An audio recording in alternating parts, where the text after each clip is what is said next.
Hello everyone. Good morning to all of you. Screen share कर दिया है और लास्ट डे जो आपने पेपर दिया था उसी को हम लोग डिस्कस करेंगे. सो साउंड और स्क्रीन अगर प्रॉपर हो तो आप फीडबैक दे सकते हैं. इसके बाद हम लोग आगे बढ़ते हैं. Is everything is proper? PDF of test paper. Okay. So I'm sharing this PDF in the group.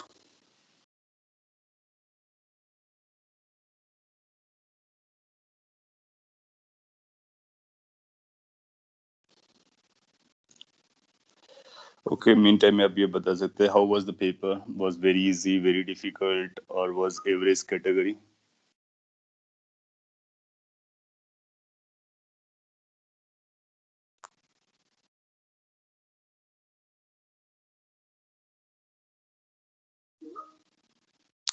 Easy. Many of you might have found it to be easier. Okay. It was moderate.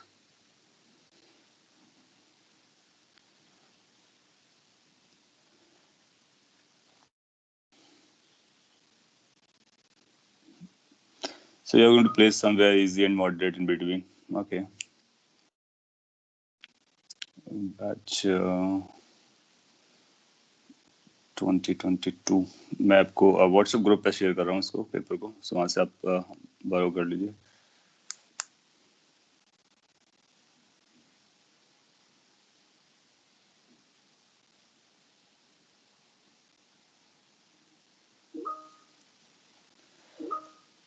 Check paper has been send in PDF form.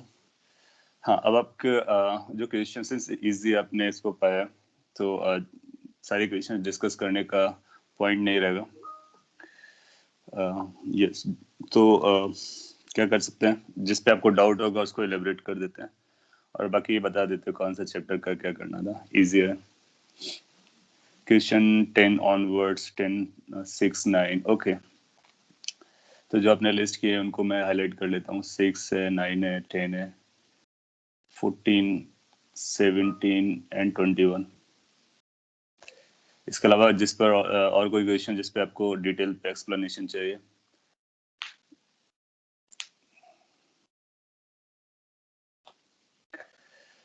So first simple था, thermal expansion से related था. Solution यहाँ पे दिया गया है, बाकी आपको सोल्यूशन देख करके भी समझ में आ जाएगा.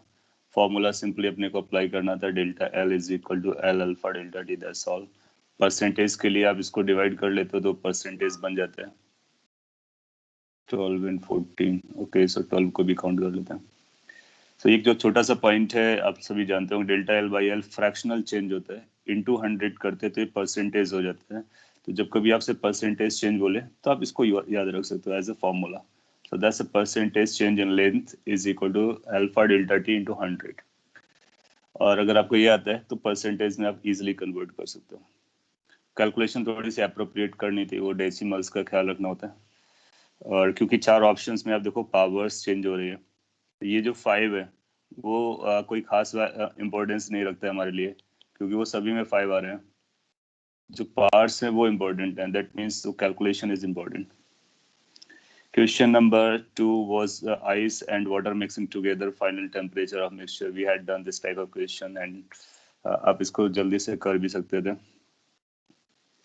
इसके बाद क्वेश्चन नंबर 3 बोलता है एक सॉलिड स्फीयर एक हॉलो स्फीयर है, सेम मटेरियल का बना हुआ है, सेम साइज है, हीट करते हैं सेम टेम्परेचर पे, कूल करता है. Temperature difference body and surrounding के बीच का दे रखा है 14 17. ओके. सो आपसे पूछता है कि क्या चल रहा है बताइए, कौन फास्टर कूल करेगा, कौन. रेट ऑफ कूलिंग के बारे में बात है. तो रेट ऑफ कूलिंग हम लोग बात कर चुके हैं. रेट ऑफ कूलिंग क्या होता है, तो आप ऐसा बोलोगे rate of cooling dt by dt, इसको याद रखना होता है. एंड इट वाज लाइक कि E, एक मिनट, E रहा होगा, सिग्मा रहा होगा, A रहा होगा, T raise to power 4 minus T not raise to power 4 divide by M into space. ये बड़ा सा expression Boltzmann Stefan's law of cooling से आता है, और इसी को आपको बताना है। ये पूरा रेट ऑफ कूलिंग है with minus sign, so rate of cooling है।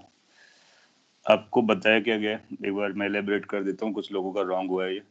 सो ई सेम रहेगा क्योंकि मटेरियल सेम है, सिग्मा सेम रहता है सभी मटेरियल्स के लिए, ए साइज पर डिपेंड करता है तो साइज भी सेम दिया गया।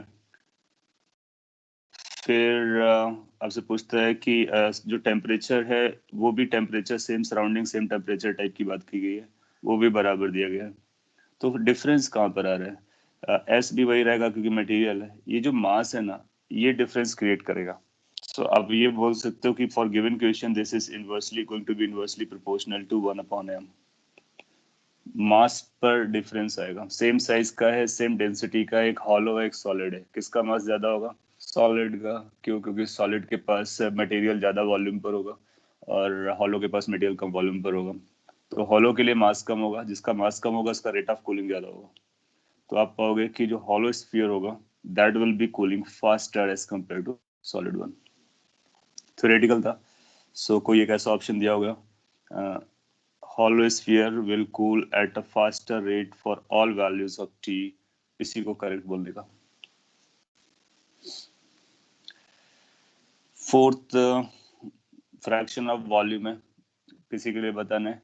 आपको क्या करना होगा, इनिशियल फ्रैक्शन निकालना होगा, फाइनल फ्रैक्शन निकालना होगा। कई लोगों ने इसको अटेम्प्ट नहीं किया है, कई लोगों ने इसको गलत किया है, सो मैं आपको आइडिया दे देता हूँ। एक्सप्लेनेशन शॉर्ट में दिया गया, पूछा क्या गया वो ज्यादा इंपॉर्टेंट है, उसी के हिसाब से हम लोग अपना आंसर लिखते हैं। इसने बोला है कि fraction of the volume of metal जो कि सबमर्ज्ड होगा मरकरी में, वो किस फैक्टर से चेंज होने वाला है। सो इनिशियली कुछ फ्रैक्शन होगा, फाइनली कुछ फ्रैक्शन होगा, दोनों फ्रैक्शन का रेशियो निकालना है, वही फैक्टर बन जाएगा। सो हम लोग जानते हैं कि अगर ये सिचुएशन है तो ये सबमर्ज्ड वॉल्यूम होता है और आउटसाइड वाला फ्री वॉल्यूम या फ्लोटिंग वॉल्यूम या ऊपर वाला वॉल्यूम होता है, ऐसा बोल सकते हो। और ये टोटल वॉल्यूम भी रहता है। तो जो फ्रैक्शन ऑफ वॉल्यूम होता है उसको सबमर्ज को लिखते हैं सबमर्ज डिवाइड बाई टोटल, किसी भी टेम्परेचर पर। अच्छा, सबमर्ज बाई टोटल जब हम लोग कैलकुलेट करते हैं तो फिर बायंसी और वेट को भी इक्वेट करते हैं क्योंकि ये फ्लोट कर रहा होता है। बायंसी और वेट को जब हम लोगों ने इक्वेट किया था तो इसका एक वैल्यू निकल के आया था, वो वैल्यू मैं यहाँ पे निकालना चाहता हूँ। तो ये बनता है submerge density of liquid G is equal to total volume density of object into G। इसका जब रेशियो निकालते हो तो सबमर्ज्ड का और इसका जो रेशियो होता है वो ऑब्जेक्ट का रेशियो डिवाइडेड बाई लिक्विड का रेशियो, ये रेशियो बनता है एंड देन इट्स डन। तो ये इनिशियली था, फाइनली कितना हो जाएगा? फाइनली का लिखेंगे सबमर्ज्ड का डैश डिवाइड बाय ओरिजिनल का डैश, ये डेंसिटी के डैश हो जाएंगे। टेम्परेचर के बाद डेंसिटी बदल जाती है, डेंसिटी कैसे बदलती है हम लोगों ने बात कर रखी, 1/this। सो डेंसिटी के वेरिएशन को कुछ ऐसा लिखते हैं, final density is equal to original density divide by 1 plus gamma delta T. जैसे ही आप इसको लगाएंगे तो अपने को रेशियो पता चल जाएगा। तो इसका मतलब है या तो ये आंसर आएगा या फिर यही आंसर आएगा क्योंकि प्लस आना चाहिए था। तो फिर चेक कर लेंगे, गामा 2 ऊपर आएगा, गामा 1 नीचे आएगा, जो भी है। तो यहाँ से रेशियो निकल के आ जाएगा। अंडरस्टूड? सो कई लोगों ने इसको रॉन्ग या फिर लीव किया था, तो अब आप समझ सकते हो कि सबमर्ज्ड वॉल्यूम का जो फ्रैक्शन होता है वो डेंसिटीज के रेशियो होता है, और टेम्परेचर बदलने से मेटल का भी डेंसिटी चेंज करेगा, मरकरी का भी चेंज करेगा, दोनों के रेशियोज को हम लोग लिखने वाले हैं। और ये लिख के भी दिया था कितना वॉल्यूम चेंज होता है तो डेंसिटी चेंज भी लिंक कर सकते हैं। Question number 5 again similar type है जो हम लोगों ने कर रखा था। कंपोजिट स्लैब है जो कंसिस्ट करता है डिफरेंट मटेरियल से, सेम थिकनेस का है, एक के ऊपर एक रखा गया है। अगर आप फिगर नहीं ड्रॉ कर पाए तो मैं आपके लिए बता देता हूँ कैसे करना था, और अगर आपने सॉल्व कर लिया दैट्स वेल एंड गुड। इस तरह के 2 स्लैब लगाए गए और एक का नाम आप ए दे दीजिए, एक का नाम बी दे दीजिए, और इसका जो K1 आएगा ये K2 है, थर्मल कंडक्टिविटी के बारे में बात कर रहे हैं। स्टेडी स्टेट में temperature difference of 12 degree Celsius is maintain between the two. So let's say कि ये T1 है और ये T2 है, T1 higher, sir so T, yes sir but इसमें ये क्वेश्चन में ऐसे लिखा है कि अक्रॉस द कंपोजिट स्लैब, अभी हमें मालूम नहीं कि लेफ्ट टू राइट है या टॉप टू बॉटम है, तो वो कैसे अच्छा, कंसीडर करें? That would have been a good point. तो एक बार लैंग्वेज को पढ़ते हैं, क्या लैंग्वेज इंडिकेट करती है? सेम टेम्परेचर ही हो जाता एक बार मैं फिर से पढ़ लेता हूँ। अब कैसे सीरीज और पैरेलल, आपका बिल्कुल डाउट जेन्युइन है कि अगर आपने यहाँ से लगाएंगे और यहाँ पे टेम्परेचर कर लेंगे तो फिर गड़बड़ हो जाएगा, फिर दूसरा आंसर आएगा। तो वो हमको क्वेश्चन से ही डिसाइड करना होता है। तो क्वेश्चन के टाइम पे ये डाउट आपके दिमाग में आना चाहिए या फिर ऐसा कंसर्न आना चाहिए कि क्या हमको यहाँ पर लगाना है या फिर यहाँ पे लगाना है टेम्परेचर डिफरेंस। सो मैं आपको ये हेल्प करने वाला हूँ कि किस तरह से हम डिसाइड करते हैं कि कौन सा केस हमारे लिए है। तो एक कंपोजिट स्लैब है, कंपोजिट स्लैब तो दोनों तरह से वर्क कर सकता है। दोनों स्लैब दे रखे डिफरेंट मटेरियल स्टोरी है, placed one on the top of other, तो टॉप ऑफ अदर पे हम लोगों ने रख लिया है। Then thermal conductivity studies temperature this maintained across the composite. Across the composite का मतलब हुआ अक्रॉस द कंपोजिट का मतलब, वैसे ही अक्रॉस का मतलब ये होता है कि आप इस तरह से अप्लाई करें इसको। अक्रॉस द क्रॉस कंपोजिट, ठीक है, लूज सेंस में उसको भी बोल सकते हैं। आगे देखते हैं, ऐसा दिया सर गया उसको है द अलोंग हो यहाँ टेम्परेचर चाहिए, डिफरेंस। सेकंड वाली केस को। हाँ, वैसे अक्रॉस से काफी कुछ समझ में आ गया कि ये इस तरह से जाएगा। तो अगर हमको केवल इसी से डिसीजन लेना हो तो हम इसकी तरफ बायस्ड रहेंगे कि ये इसको इंडिकेट कर रहा है। फिर क्या होता है ना कि अगर थोड़ा सा भी आपको ऐसा लगता है कि डिलेमा है तो आगे पढ़ने से भी क्लियर होता है। जैसे कि इफ द टेम्परेचर डिफरेंस, अपने को बताना है temperature difference across this slab A के अक्रॉस बताना है। तो सपोज के लिए अगर आपने ये चूज किया होता तो जो 12 डिग्री सेल्सियस का है ना वो तो ए के अक्रॉस ही रहता, तो फिर क्वेश्चन पूछने का सेंस भी कम रहता है। और अक्रॉस का मतलब बेसिकली ये रहता है, वो अलोंग होता है या क्रॉस होता है। टर्मिनोलॉजी इस तरह से चलती है। सो फिर यहाँ से जेन्युइन भी लग रहा है कि इसके और इसके बीच का टेम्परेचर डिफरेंस अपने को बताना है। सो इस तरह से आप बोल सकते हो कि अक्रॉस का मतलब ये जाने वाला है और जो हमने चूज किया वही करना है। फिर इसके बाद क्या करना था, बहुत सिंपल है, दो रेजिस्टेंस लगाओ, एक ये और दूसरा ये, और इस टेम्परेचर को टी पकड़ लो। बाकी आप कर चुके हो कैसे सॉल्व करना होता है। ये R2 पकड़ लीजिए, R1 पकड़ लीजिए, वैल्यूज लगाइए, सिंप्लीफाई कीजिए और अपना आंसर बता सकते हो। करंट को सेम लिखिए दोनों में। इसके बाद मैं सॉल्व नहीं कर रहा हूँ, मोस्टली सोल्यूशन में दिया होगा या फिर आप सॉल्व कर सकते हो। फिगर कैसे ड्रॉ करना था इस पे आपको डाउट आ सकता था, तो अक्रॉस और अलोंग ये टर्म्स पर ख्याल रखेंगे। फिर इसी को इसमें डिटेल में बताया गया कि वो करंट, फर्स्ट का current is equal to second का करंट, उसको थीटा मान लिया गया, सिंपलीफाई किया गया, फिर थीटा की वैल्यू, फिर थीटा निकाला गया। थीटा के बाद थीटा डिफरेंस पूछा उसने। कई लोगों ने क्या किया कि थीटा निकाल करके आंसर कर दिया है। सो थीटा अपने को नहीं बताना था, थीटा को टेम्परेचर से डिफरेंस बताना था, तो डिफरेंस बता देना। एनीवे, नेक्स्ट इज 6 हम लोगों ने क्लासरूम में किया हुआ था। और एग्जैक्टली वही है। रेट ऑफ कूलिंग के बारे में बात करते हैं। Rate of cooling A and B का क्या होता है, अभी आप लोगों ने लिखा था कि रेट ऑफ कूलिंग जो होता है वो इस बात पे डिपेंड करता है कि minus D T by D T, this is going to be E जो कि कांस्टेंट बताएगा, सिग्मा जो कि कांस्टेंट रहेगा, सेम मटेरियल बोला होगा, ए जो कि साइज पे डिपेंड करता है, टेम्परेचर डिफरेंस इनको वो सेम बोल रहा होगा, मास को आप कन्वर्ट कर सकते हो density into volume into specific heat capacity. Now difference जो क्रिएट किया है इसने वो केवल साइज पे किया है। diameter of A is twice that of B, so you will say this is going to be proportional to A by B, which is basically proportional to 1 upon R. So rate of cooling is going to be dependent on rate of on the size or radius or diameter you can call it. अगर बाकी चीजें same जाती बराबर है दोनों materials के लिए। फिर रेशियो दैट मींस ए का डायमीटर बड़ा है तो ए का डायमेंशन नीचे आ जाएगा, बी के लिए आर ऊपर आ जाएगा, तो 1:2 हो जाना चाहिए। ये पीवी डायग्राम को कन्वर्ट करना आप इजीली कन्वर्ट कर सकते हो एक एक प्रोसेस को, ये ग्राफिकल मेथड है और प्रोसेसेस आप जानते हो। सो आइसोबारिक, आइसोकोरिक इसका बताया गया होगा, आइसोथर्मल। जब कभी कर्व आएगा ना तो कर्व का नाम वो बताएगा, इस कर्व को देख करके हम कुछ नहीं बोल सकते। सो उसका नाम बोलेगा आइसोथर्मल, एडियाबैटिक, पॉलीट्रॉपिक और व्हाटएवर, कुछ ना कुछ तो बोलने वाला है। फिर इसको अपलोड कर लोगे। किसी के लिए एक्सप्लेन करना how this graph has to be identified, अगर पता करना तो मैं भी बोल देता हूँ। बहुत सिंपल है वैसे। ए से बी आपने देखा भी कौन सा था, आइसोथर्मल था। पहले सी को कैच कर लो और उनको एलिमिनेट कर लो जो ए से बी को आइसोथर्मल ना बोल रहे हो, जैसे ये आइसोबार बोल रहा है, हटा दो। ये है आइसोबार बोल रहा है, हटा दो।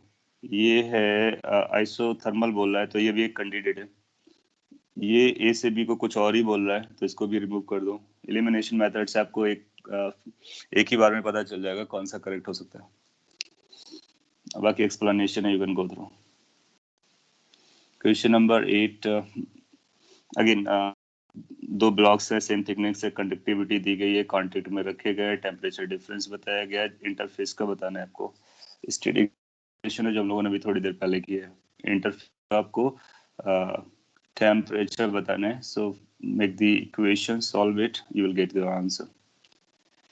क्वेश्चन नंबर 9, हाँ में से 9 पूछा है as a doubt. So what is the doubt in 9th? ये तो हम लोगों ने क्लास में भी किया हुआ है। ये हीटिंग कर्व। सर 9th का आंसर सी आना चाहिए ना? 9th का आंसर सी आना चाहिए। सी आना चाहिए। सर क्योंकि वो क्यों सी स्टार्ट क्यों आना चाहिए? -10 डिग्री सेल्सियस से हो रहा है, तो ओरिजिन से तो स्टार्ट नहीं होगा। Yes sir. ओके, सो एक बार ये पॉइंट आपका जस्टिफाइड है। That means Sir, but the question में graph is not of qualitative the लिखा है। graph is not of time. Overall देखना पड़ेगा कि कहाँ से कहाँ तक अपने को प्लॉट करना है। ये क्या कहना चाह रहे हैं?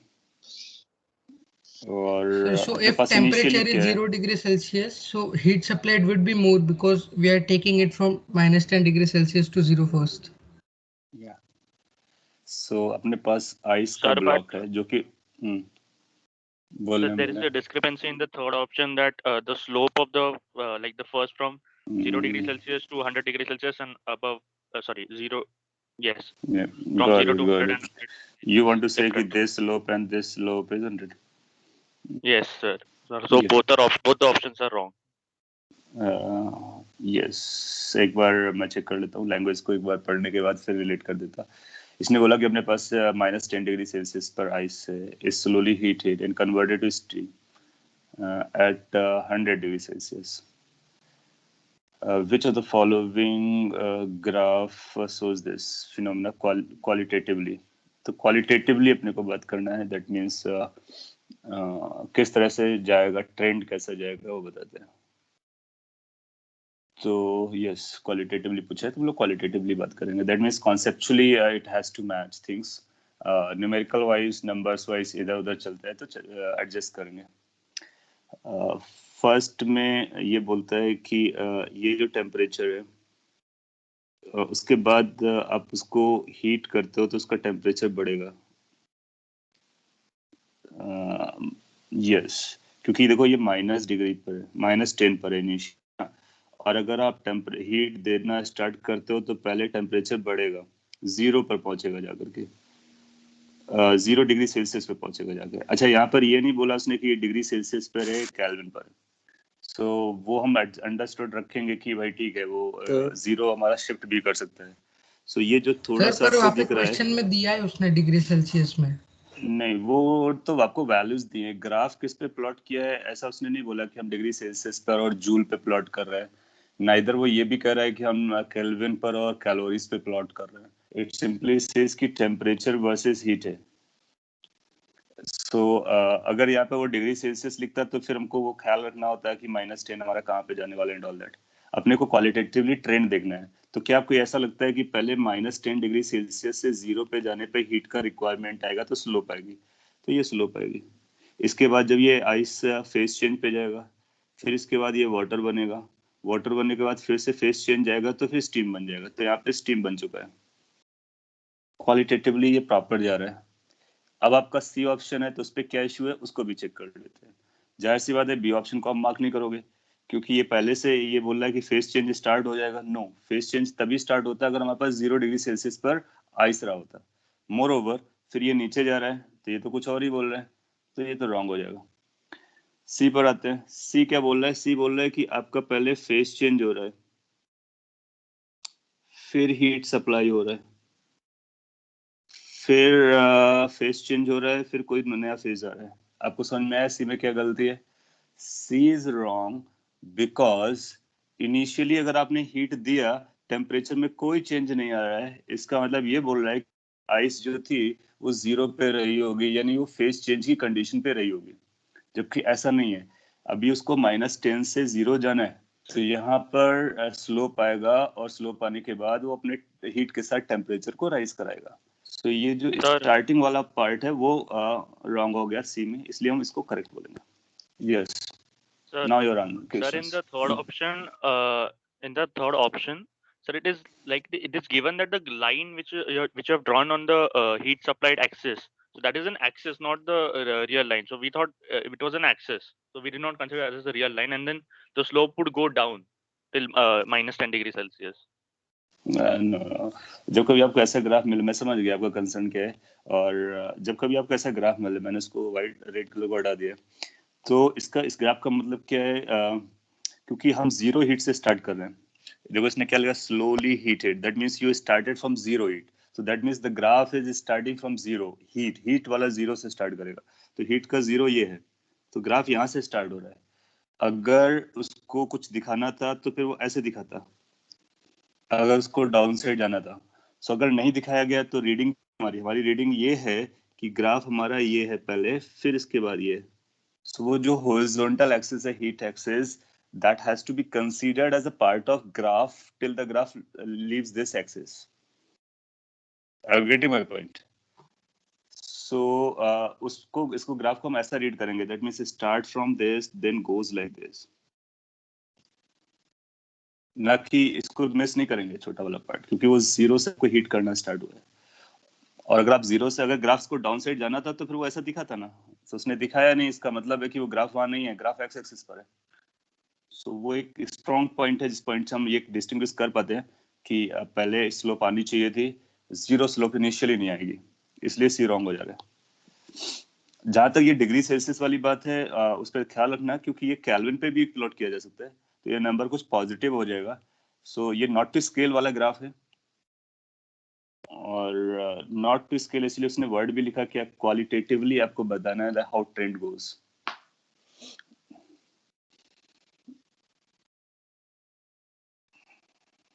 ए तो बिल्कुल नहीं होगा ना, नहीं ए ही होगा। देखो मैंने अभी जो समझाया वो आपको समझ में आया। This goes for heating, that means slope, then flat starting से स्टार्ट नहीं हो सकता है। अगर आप लास्ट को देखोगे तो लास्ट का ये इनिशियल वर्जन सही है, लास्ट का इनिशियल वर्जन सही है, इसके बाद उसने जो वर्टिकल कर दिया वो गलत कर दिया। Sir, then the graph for like increase in temperature, like even if then we can consider that for the first graph, if the temperature is increased from 0 to 10 degrees Celsius and the freezing melting point is yes, for melting point is 10 degrees Celsius, we can even consider the same graph for that. I didn't got you कि आपने exactly क्या बोलने की कोशिश की कि -10 से अगर हम 0 तक ले जाते हैं, तो उस केस में जो अपना हीट का रिलेशन चल रहा होगा वो ms डेल्टा टी वाला चल रहा होगा, तो ये लीनियर बताएगा, स्लोप यहाँ से हम पता कर सकते हैं। Sir, and इसके अलावा even कुछ the और? हाँ, slope should be different because S is going to be 0.5 for ice and 1 for water. हाँ बिल्कुल एग्री करते, स्लोप विल बी डिफरेंट, क्योंकि एस बदलता है दोनों का, तो ये स्लोप और ये स्लोप बराबर है, we can't measure it. Sir, but these two slopes are looking similar, so they should be different, no? So we can discard the option there also. Sir, the slope should be different because S is going to be different for ice and water. Agreed. I'm agreeing this point that the slope at this straight line and this straight line are not equal.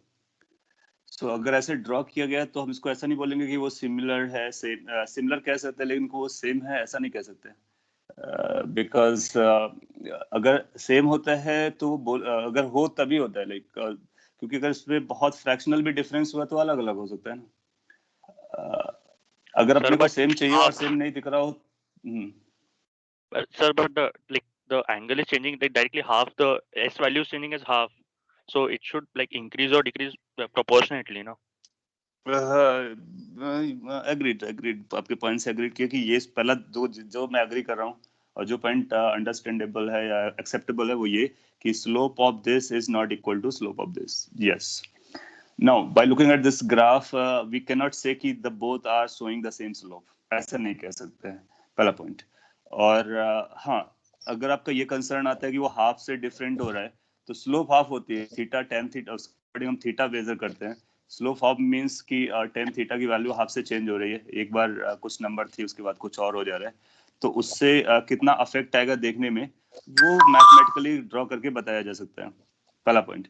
दूसरा point, अगर मान लीजिए कि आपको उतना difference नहीं दिखता है प्लॉटिंग में, तो हमने को क्या करना होता है, बाकी तीन ऑप्शन को देखना होता है. फिर ये देखना होता है कि क्वालिटेटिवली कौन सा रिप्रेजेंट कर सकता है. क्या हमारा सेकंड कर सकता है? नहीं. क्या हमारा लास्ट कर सकता है? नहीं. Everybody going to agree. क्या हमारा सी ऑप्शन कर सकता है? तो आप बोलोगे सी तो कॉन्सेप्टली क्वालिटेटिवली कॉन्सेप्टली रॉन्ग जा रहा है, क्योंकि वो स्लोप को बता रहा है phase change, immediately phase change start होगा. आपके पास -10 डिग्री सेल्सियस पे आइस है, आप उसको हीट करते हो, immediately it will not go for phase change. तो ये कोर पॉइंट हो रहा है कि immediately it will not go for phase change. It has to rise in the temperature from -10 to 0. So वो राइज ये सी दिखाने में फेल कर गया. इस पॉइंट को हम ज्यादा वैल्यू करेंगे क्योंकि ये क्वालिटेटिव है, क्योंकि ये कॉन्सेप्चुअल है, क्योंकि ये बेसिक पॉइंट है. हाँ, जो स्लोप वाला पॉइंट है वो एक भी पॉइंट है, कंसीडरेबल है, लेकिन हम नॉट टू मेजर कर रहे हैं, not to measure, not to quantitatively. So वो चलता है. सर. और चार में से आपको मोस्ट अप्रोप्रिएट बताना होता है, तो फिर आपका मोस्ट अप्रोप्रिएट ये बैठेगा. सर. यस, सर, गो अगर अहेड. हमने ऑप्शन ए को केल्विन में कंसीडर किया तो फिर वो ओरिजिन से तब भी वो स्टार्ट नहीं होगा, वो वाई एक्सिस से स्टार्ट होगा फिर केल्विन से. देखो मैंने ये भी नहीं कहा कि इसको आपको केल्विन से करना है. जस्ट सेड कि अगर आपको डिग्री सेल्सियस इशू करता है तो यहाँ पर हम स्केल चेंज कर सकते हैं. तो उसने स्केल के बारे में कुछ भी नहीं बोला. हमारे पास n नंबर ऑफ स्केल्स होते हैं टेम्परेचर के लिए. सो वो जीरो वाला जो पॉइंट है ना, वो जीरो टेम्परेचर वाला पॉइंट हम फ्लेक्सिबल लेकर के चलेंगे, उस पर इतना रिजिड नहीं रहेंगे. रिजिड किस पर रहेंगे? जो कॉन्सेप्ट है, किस तरह से फेस चेंज होना है, कब टेम्परेचर राइज होना है, ये अपना कोर पॉइंट होता है. क्वालिटी वाला पॉइंट ये हुआ. उसके बाद बहुत सारे पॉइंट्स हैं, जैसे कि आपने स्लोप वाली बात किया, टेम्परेचर की स्केल वाली बात हो रही है. सो ये टेम्परेचर को हम बहुत सारे स्केल्स पे रिप्रेजेंट कर सकते हैं, नॉट ओनली केल्विन और डिग्री सेल्सियस. और जब उसने ऐसा उसके साथ कुछ मेंशन नहीं किया है तो उसने हमारे लिए स्कोप छोड़ रखा है. सिंस वो स्कोप छूटा हुआ है तो फिर हम टेम्परेचर जीरो वाले पे ज्यादा रिजिड नहीं बनने वाले हैं. Are you getting my point? Sir temperature zero को हम रिजिडली नहीं लेने वाले हैं. इतना ही कहना है कि एज एन फर्स्ट ऑप्शन भी गलत है और थर्ड भी गलत है, ऐसा बोल सकते हैं, क्योंकि फर्स्ट ऑप्शन में तो दो पॉइंट्स मिसमैच कर रहे हैं. तो लेकिन थर्ड में तो सिर्फ एक. देखो क्या है ना, मैं समझा कि अगर आपको प्लॉट करने के लिए बोलता और एग्जैक्टली प्लॉट करता, स्केलिंग नंबर्स भी दे देता और फिर आप स्लोप को मेजर कर रहे होते तो आप जरूर बोल सकते हो कि फर्स्ट बैठ रहा है कि नहीं बैठ रहा है फेट. उसने बहुत क्लियरली बोला है कि आपको क्वालिटेटिवली बताना है. तो अगर ऐसा क्वेश्चन एग्जाम में आता है so option A is perfectly acceptable. Perfectly acceptable. ये आपको अपने जो प्रायोरिटीज है ना, जो अपनी लर्निंग की प्रायोरिटीज है, किसको ज्यादा इंपॉर्टेंस देना है, किसको कम देना है. जैसे आप 0 डिग्री सेल्सियस को एक इंपॉर्टेंस, दूसरा स्लोप को इंपॉर्टेंस दे रहे हो, ये हमारे लिए सेकेंडरी है. क्वालिटेटिव में फर्स्ट है कि जो कॉन्सेप्ट वाइज क्या ट्रेंड को बता रहा है. और IITs हो या NTA हो या कोई और भी इंस्टीट्यूशन हो जो एग्जाम कराता है, वो इसको वैल्यू करता है. सो अपने को भी उसको वैल्यू करना सीखना है. कैसे और पता चलेगा? उसने ये वर्ड डिलिबरेटली लिखा हुआ है, क्वालिटेटिव बताना है. इसका मतलब है the question maker is having a mindset कि वो टेम्परेचर के स्केल आप ले रहे हो, you are flexible on that. Slope exactly match कर रही है, हाफ से दिख रही है या नहीं दिख रही है, flexible on that. What were not to be flexible, like कि ये कॉन्सेप्चुअली रॉन्ग जा रहा है. सी ऑप्शन बी मैच नहीं कर रहा है, डी मैच नहीं कर रहा है. फर्स्ट क्वालिटेटिवली सारे पॉइंट्स को एक्सेप्ट कर रहा है. हाँ, क्वांटिटेटिवली कहीं कहीं इश्यूज बन सकते हैं कि वो टेम्परेचर कौन से स्केल पर है, नॉट मेंशन्ड. स्लोप में कितना डिफरेंस है, नॉट सो श्योर। सर हमने जो थर्ड वाला ऑप्शन डिस्कार्ड किया था वो उसी बेसिस पे किया था कि दोनों के स्लोप अलग अलग है, और नहीं, मैंने स्लोप के बेसिस पे सी को डिस्कार्ड नहीं किया है। सी को जो डिस्कार्ड किया वो क्वालिटेटिव बेसिस पे किया है। सी सेज कि phase change starts from very beginning of the heat supply. इस बेसिस पे सी को डिस्कार्ड किया है, स्लोप को लेकर के नहीं किया है। I am not claiming on the slope. Slope को हम कब कंसीडर करते हैं? अगर दो बराबर बराबर कॉन्सेप्ट वाइज आ जाते, सबको सही जा रहा होता है, देन नेक्स्ट लेवल कंसीडरेशन में हम स्लोप को देखते हैं।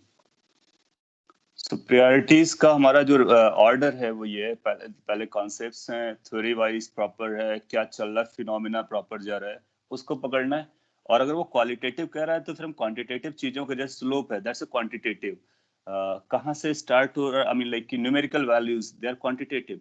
अब देखो इसमें बहुत सारे इश्यूज बना सकते हो आप, क्योंकि इसमें स्केल नहीं दिया गया है। आप बोल सकते हो कि ये जो रेंज दी गई है हॉरिजॉन्टल वाली, और इसकी जो हॉरिजॉन्टल वाली रेंज दी गई है उसको भी हम कंपेयर करना स्टार्ट करें, फिर ये स्लोप को कंपेयर करना स्टार्ट करें, फिर ये टेम्परेचर डिफरेंस को देखना स्टार्ट करें। So quantitatively there will be numerous aspects and all those has to be put in the back seat.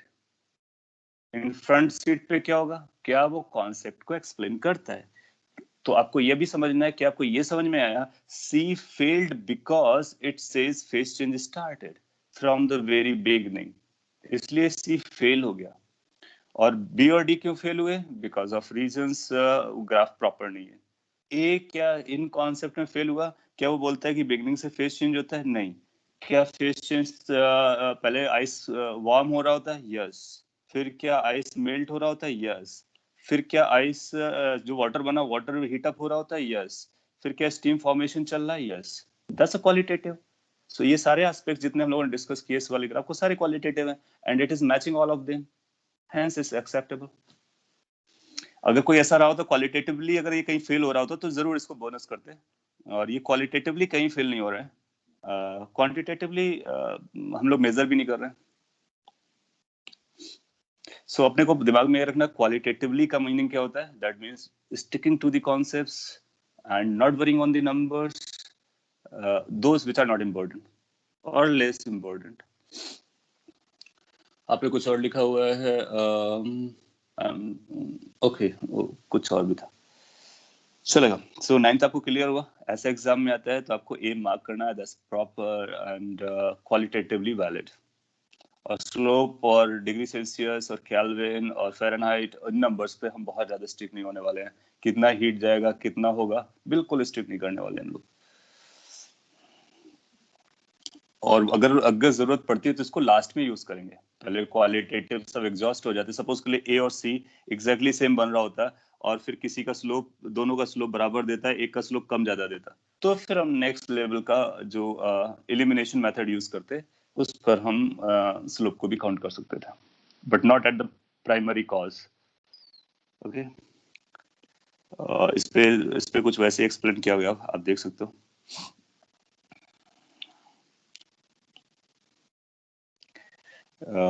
ये अच्छा क्वेश्चन इसीलिए बन गया था क्योंकि ए और सी थोड़ा सा कंपैरेबल आ गए थे, बी और डी तो आउट ऑफ उससे फोकस से थे। क्वेश्चन नंबर 10, अगेन ये भी ग्राफ से रिलेटेड है, और आपसे इस वैल्यू के बारे में पूछा गया, इसका टेम्परेचर के साथ क्या रिलेशन है, तो आप क्या करोगे, इसको कैलकुलेट करोगे, टेम्परेचर के साथ लिंक कर दोगे। यस सर, वो डेल्टा गामा है ना, गामा है ना, और डेल है।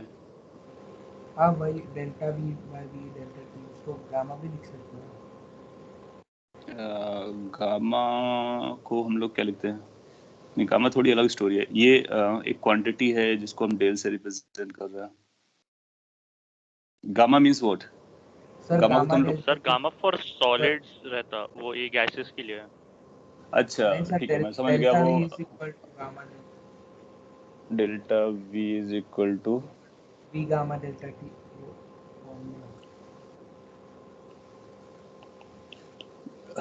ओके ओके, अच्छा ठीक है, तो इसको भी गामा भी लिख सकते हो, चलेगा।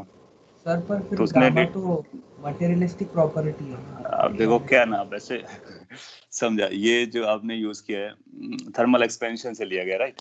तो थर्मल एक्सपेंशन से आपने इसकी value delta we upon we delta T लिखा हुआ है। सो अब इसमें इसी को हमको प्लॉट करना है। तो आप देखोगे ना, ये जो गामा होती है ना, वो टेम्परेचर पे डिपेंड करता है। हालांकि प्रॉपर्टीज जो मटेरियल प्रॉपर्टीज हैं, एक और बात अपने को दिमाग में रखना है, जो भी हम मटेरियल प्रॉपर्टीज के बारे में बात करते हैं, तो हम लोग ऐसा बोलते हैं कि जो मटेरियल प्रॉपर्टीज होती है वो मटेरियल पे डिपेंड करती हैं। इसका मतलब और भी अगर बारीकली से आप सोचोगे तो इसका मतलब ये होता है कि ये मटेरियल पे डिपेंड करती है, दैट मीन्स ये उसके साइज और वॉल्यूम पे डिपेंड नहीं करती है।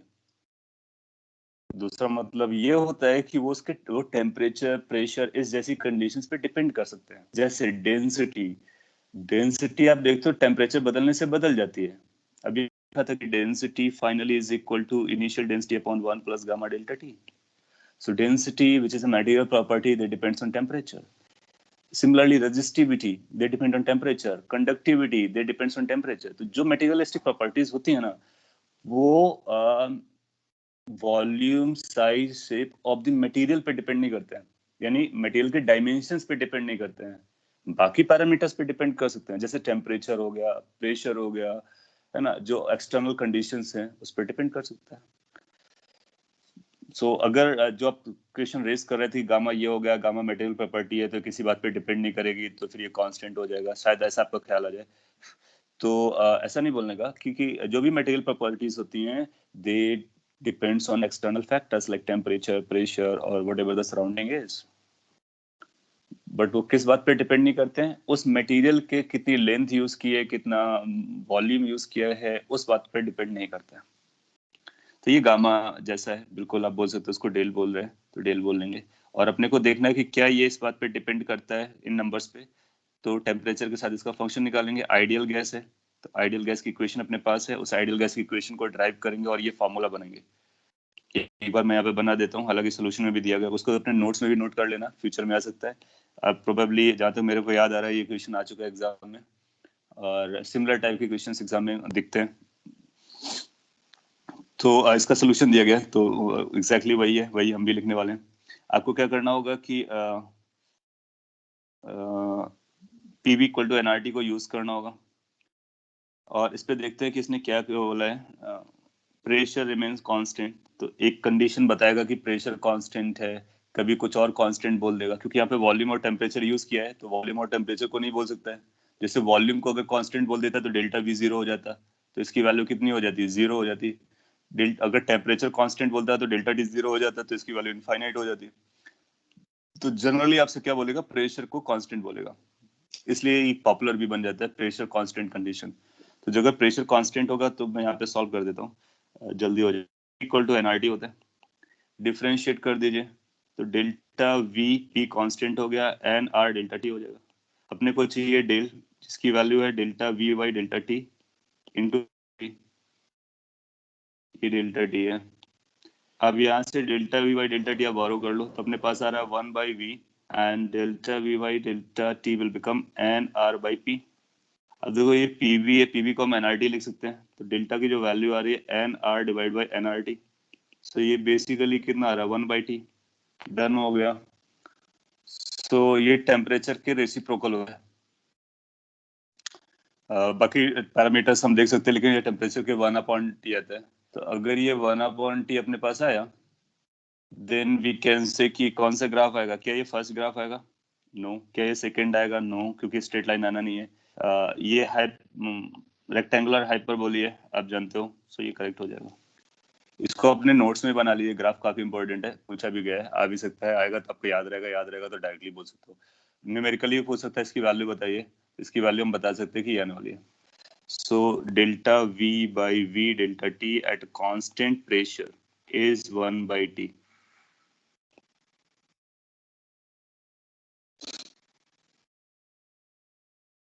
ओके, इसी को यहाँ पे ड्राइव किया गया, आप यहाँ से देख सकते हैं, ये 1 बाई टी आ गया।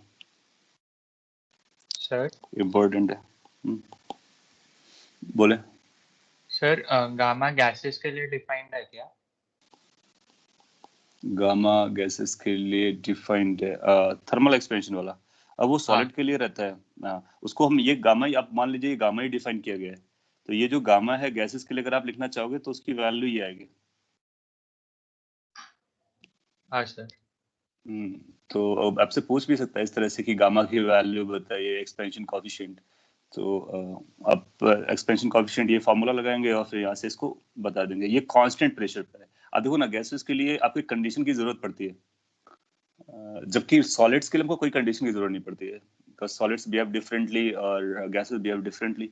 So this will be at constant pressure. तो ये जो एक्सप्रेशन है खास इंपॉर्टेंस का है, इसीलिए उसने इसको गामा वर्ड नहीं दिया है, क्योंकि just to avoid confusion from this thermal expansion. वो जो थर्मल एक्सपेंशन था वो सॉलिड्स के लिए था अपना, और ये गैसियस में यूज कर रहे हैं, इसीलिए उसने डेल टर्म यूज किया है। पॉपुलरली हम लोग डेल टर्म यूज कर लेते हैं। इससे एक चीज और आपको दिमाग में रखनी है, एग्जाम में कई बार ऐसे टर्म बना देता है कि delta P by P, delta T और समथिंग लाइक दैट, उसके बारे में बताइए। कोई नया एक पैरामीटर डिफाइन करके दे देगा। सो अपने को क्या करना है, आइडिया एग्जैक्टली यही फॉलो करेंगे। जो टर्म पता करना उसको हम लिख लेंगे, फिर P V equal to NRT से जो भी कंडीशन देगी उसको यूज करते हुए डिफरेंशिएट करते हुए उस एक्सप्रेशन को बनाने की कोशिश करेंगे। P V equal to NRT अपने पास रहेगा, उसके लिए वो आइडियल गैस बोलेगा। आइडियल गैस नहीं भी बोलता है तब भी हम उसको मान के चलेंगे। फिर डेरिवेशन करेंगे, एक रिजल्ट आएगा, उस रिजल्ट को इंटरप्रेट करके फाइनल आंसर दे देंगे। क्वेश्चन नंबर 11, ये भी एक फैक्चुअल टाइप का स्टेटमेंट हो जाएगा, इसके बाद आप याद रख सकते हो। लास्ट क्लास में हम लोगों ने एडियाबैटिक और आइसोथर्मल के स्लोप्स को कंपेयर किया था, और आपको पता होगा कि जब हम लोग एडियाबैटिक प्रोसेस के लिए स्लोप मेजर करते हैं तो उसका एक फॉर्मूला आया था, DP by DV slope. This was minus gamma times P by V. ये स्लोप याद भी रखना होता है अपने को, सिंस इसमें गामा आ रहा है। ये जो पॉइंट ऑफ इंटरसेक्शन है वो उसमें पी और वी दोनों के लिए कॉमन रहेगा। सो एक दो बार एग्जाम में उसने ये पूछ लिया कि बताइए एडियाबैटिक प्रोसेस में मोनो एटॉमिसिटी के हिसाब से कौन सा स्लोप चेंज करता है, या स्लोप कैसे चेंज करता है। तो अगर पी और वी वही हो गया तो ये नंबर वही हो जाएगा। तो DP by DV slope is going to be equal to gamma times minus P by V. So जिसका गामा ज्यादा होता है ना उसका स्लोप ज्यादा होता है। अगेन स्लोप ज्यादा होने का मतलब क्या हुआ, स्लोप ज्यादा होने का मतलब हुआ है it's towards, tangent is towards vertical line. So अगर हम फर्स्ट पे स्लोप ड्रॉ करेंगे तो ऐसा आएगा, सेकेंड पे उसी पॉइंट पे स्लोप ड्रॉ करेंगे तो ऐसा आएगा। आप देखोगे सेकेंड का स्लोप ज्यादा है फर्स्ट के स्लोप से, तो इससे अपने को पता चल रहा है gamma of 2 is greater than gamma of 1। Gamma 2 का ज्यादा होना चाहिए क्योंकि 2 का स्लोप ज्यादा है गामा 1 से। अब ये गामास क्या क्या होते हैं वो अपने को पता होता है। गामा की वैल्यू अपने पास 1.67 होती है, 1.4 होती है, 1.33 होती है। पॉपुलरली यही हम यूज करते हैं। सो पॉलीएटॉमिक, मोनोटॉमिक, डायटॉमिक, ये स्टफ है। अब आप देखो कि आपके पास ये ऑप्शन दिए गए। सो ऑप्शन में मोनो और डाई चल रहा है, तो मोनो और डाई को कंपेयर कर लीजिए। सो जिसका ज्यादा वैल्यू है वो 2 बनेगा, तो 2 कैसा आएगा, 2 मोनो आएगा। और जिसका गामा कम है वो डाया बनेगा। ये एक्सप्लेनेशन आपको, अगर आपको पहले नहीं समझाया तब भी आपको जरूर याद रखना है, इस पर बेस क्वेश्चन आ जाता है। तो मोनो कौन सा होगा, डाया कौन सा होगा, वो पता चल जाएगा। दो एटॉमिसिटी को हम कंपेयर कर ले जाएंगे। अब जैसे ए ऑप्शन बोलता है कि जो 1 वाला है वो He है, दूसरा O2 है। ये तो उल्टा बोल रहा है कि 1 वाला क्या होना चाहिए, डाया होना चाहिए। सो ये डायटोमिक है, ये मोनोटोमिक है, इसलिए करेक्ट हो जाएगा। तो इसका जो हम लोग आंसर बता पा रहे हैं वो एटोमिसिटी के अकॉर्डिंग बता रहे हैं। अब इसका O2 की जगह N2 भी बोलता है तब भी हम यही बोलते हैं। सो O2 हमारे लिए मैटर नहीं कर रहा है, डायटोमिक है, ये मैटर कर रहा है। और ये हीलियम है, मोनोटॉमिक है। बाकी ये ऑप्शंस भी ऐसे दिए, mono mono di di, mono di di mono, उसके अकॉर्डिंग हम डिसाइड कर पाते हैं। कॉपी कर लीजिए कि या फिर यहाँ से तीनों का स्लोप को मेजर कर सकते हैं। किसकी स्लोप सबसे ज्यादा आएगी, स्लोप ये अपने नोटबुक में ऐड कर लेना। Slope will be of monoatomic. फिर किसका स्लोप आएगा, डायटोमिक का। सबसे कम स्लोप किसका होगा, पॉलीएटॉमिक का। This is how the slope goes in adiabatic process for different type of gases. Notes में ऐड कर लेंगे और रिवाइज कर लेंगे, याद रह जाएगा। ग्राफ आएगा, स्लोप देखेंगे, तुरंत बता देंगे। उसके लिए फिर ये सब कैलकुलेशन करने की आपको जरूरत नहीं पड़ेगी। ये वही करके दिखाया गया, एक्सप्लेन किया गया। Question number 12। 12 के लिए एक पर्टिकुलर नंबर आपको बताना था और इनको आपने एंड टू एंड ऐड किया हुआ, कनेक्ट किया गया टुगेदर। और इसने बोला if the length of each rod increases by the same amount, अगर टेम्परेचर इतने से बढ़ाया जाता है तो जो कंडीशन उसको अप्लाई करना है, थर्मल एक्सपेंशन का रूल लगा देना है। किसी के लिए डिटेल में एक्सप्लेन करना तो आप बोल सकते हो, अदरवाइज सोल्यूशन रहा होगा, मैं उसी से एक्सप्लेन करा देता हूँ। सेम अमाउंट से अगर लेंथ इंक्रीज कर रहे हैं सेम टेम्परेचर बढ़ाने से, तो आप बोलोगे कि L1 alpha 1 delta T is equal to L2 alpha 2 delta T. उससे ये रेशियो निकल के आ जाएगा, फिर इसको सिंपलीफाई कर लेंगे, फिर ये रेशियो इमीडिएटली आ जाएगा आपके पास में। होपफुली के क्लियर होगा। जो कंडीशन है इंक्रीज इन लेंथ बराबर है, तो delta L1 equal to delta L2 आपको करना था, और डेल्टा L1 आएगा L1 alpha delta T is equal to L2 alpha 2 delta T. Delta T same था, सो यहाँ से ये इक्वेशन आ गई, उसको सिंपलीफाई किया गया, 1 ऐड कर लिया गया, जो भी है। 1 क्यों ऐड किया गया? क्योंकि आपको L1 प्लस L2 लाना था, फिर अपसाइड डाउन कर दिया गया होगा, आंसर आ जाएगा। Question number 13। इसी थर्मल एक्सपेंशन को लिंक किया गया है मोमेंट ऑफ इनर्शिया से। चलता है, not an issue. Moment of inertia ml square type का होता है। रॉड है तो कोई फैक्टर रहा होगा, वो फैक्टर अल्टीमेटली कैंसिल हो जाएगा। थर्मल एक्सपेंशन कोएफिशिएंट अपने को चाहिए नहीं, वो अल्फा गिवन है, रेशियो चाहिए, ये वाला ratio. So what we can do is this कि आई की वैल्यू आप पकड़ लो, स्क्वायर, कोई कांस्टेंट भी पिक कर सकते हो, जो भी होगा वो बाद में कैंसिल आउट ही होगा। फिर अपने को डेल्टा आई अपॉन आई चाहिए, तो डायरेक्टली भी ऐसा कर सकते हैं, तो कि delta I upon I is going to be equal to delta M upon M plus 2 times delta L upon L. अच्छा, एम के बारे में क्या कर सकते हैं? एम वॉल्यूम होगा और एम जो होगा मास और डेंसिटी से लिंक होगा। अच्छा ये बताओ, जो मास होगा ना, आप जब हीटिंग करते हो तो मास में कोई फर्क नहीं पड़ता है, तो ये तो चला जाएगा। अगर ये चला गया तो 2 डेल्टा एल बाई एल होगा। डेल्टा एल बाई को अल्फा डेल्टा टी लिख सकते हैं। अगली लाइन में आपको आंसर आ जाएगा। तो अगर इस तरह सोल्व करोगे तो एक लाइन में आ जाएगा। I is equal to this, के कांस्टेंट है इसलिए उसका डेरिवेशन नहीं आएगा, एम का डेल्टा नहीं आएगा, एल का आएगा, 2 का फैक्टर आएगा, इसलिए 2 को मार्क कर देंगे। You remember the error analysis, change, तो एज्यूमिंग, और वैसे भी देखो टेम्परेचर चेंज करते हो ना, स्लाइटली टेम्परेचर चेंज करते हो तो slightly moment of inertia change होता है। सो क्या करते हैं, लॉग लेते हैं, दोनों तरफ डिफरेंशिएट करते हैं, ये रिलेशन बनता है। जो कांस्टेंट होते हैं उनको कैंसिल कर देते हैं और जो वेरिएबल होते हैं उसका आंसर निकाल देते हैं। Question number 14। Yes, if you have any doubt. Yes, sir. If we instead of taking K, if we like, can we use directly ml square by 12? Like if we at the start only, if we consider ml square by 12, then sir.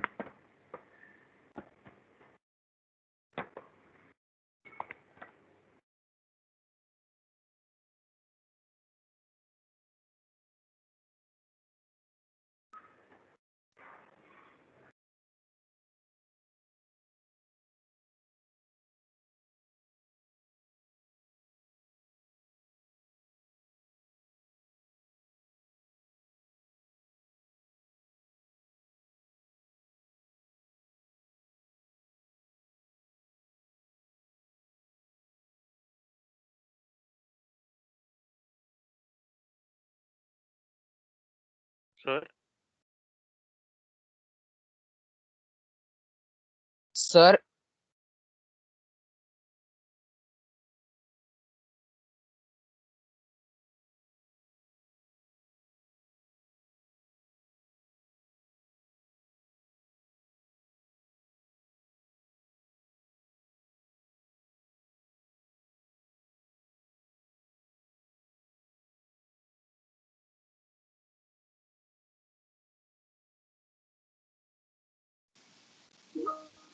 Hello, am I audible now? There was some interruptions because of net. Yes, sir.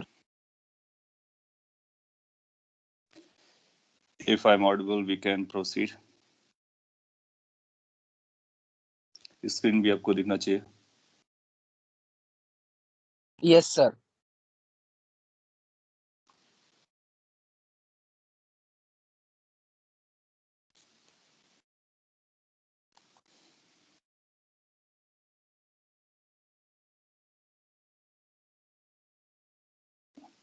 Hello. Is everything okay? Yes, sir. Yes, sir. I'm not getting sound neither. Any chat? क्या आपको screen दिख रहा है अभी? दिख रहा होगा most likely. Yes, sir. हाँ सर दिख रहा है. Okay, fine. So somebody was asking something, then it interrupted. Yes, sir. Sir. So if you had to say something, you can. Hello, excuse me, sir.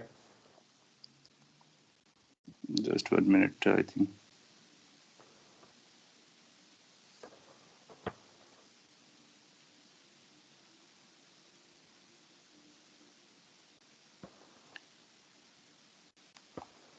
Well, I'm not getting sound from your side, so if you had to ask something, you can write on the chat box. Question number ये moment of inertia से link था 13th, वो हम लोगों ने complete किया अभी, और किस तरह से सॉल्व करना था उसका मैंने आपको आइडिया दिया, और सोल्यूशन यहाँ पर भी दिया गया, आप इससे भी कॉपी कर सकते हो. कंसर्न आ रहा है तो आप रेज कर सकते हो. इसके बाद हम लोग क्वेश्चन 14 पर आते हैं. क्वेश्चन नंबर 14 इट सेज कि अपने पास टू स्फीयर्स है, ए बी रेडियाई दे रखा है, coated with carbon black on the outer surface, wavelengths of maximum intensity of emission radiation are this.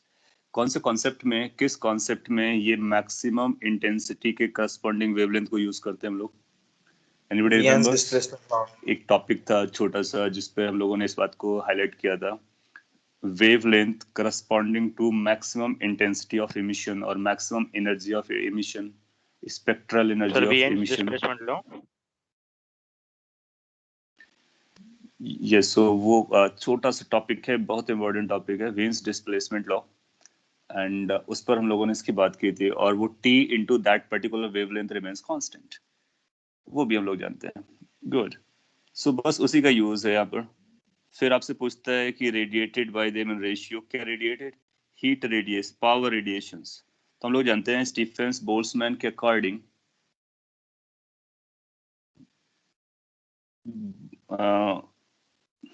Stephen constant या स्टीफेंस के अकॉर्डिंग जो अपने पास पावर इमिशन आता है, it was like E sigma A T raised to power 4 और something, इसी का रेशियो चाहिए अपने को. तो U1 by U2 चाहिए. U1 by U2 में ये दोनों नंबर वही रहेंगे क्योंकि सेम कोटिंग की गई है, और वो है, तो ये बनेगा A1 by A2 into T1 raised to power 4 by T2 raised to power 4. अब T1 T2 तो अपने को पता नहीं है, तो वेन्स डिस्प्लेसमेंट लॉ के अकॉर्डिंग लेमडा मैक्सिमम के corresponding T is equal to constant होता है, तो लेमडा 1 अपॉन लेमडा 2 की वैल्यू T2 अपॉन T1 आ जाएगी. इसको यहाँ पे सब्स्टिट्यूट कर देना.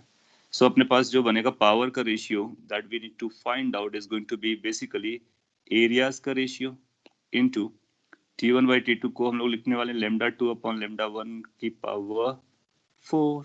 ये एक्सप्रेशन बन गया. इन केस ये एक्सप्रेशन है तो इसके बाद आपको A1 by A2 उसके रेडियस के स्क्वायर के बराबर आएगा, प्रोपोर्शन में आएगा, वो आपको दे रखा गया, और वेवलेंथ का रेशियो दे रखा है या वेवलेंथ दे रखे हैं, उनको रखेंगे, पावर 4 करेंगे, सिंपलीफाई करेंगे, आंसर आ जाएगा. हाँ, सो वीन्स और स्टीफेंस को मिला करके हम इसको सॉल्व कर सकते हैं.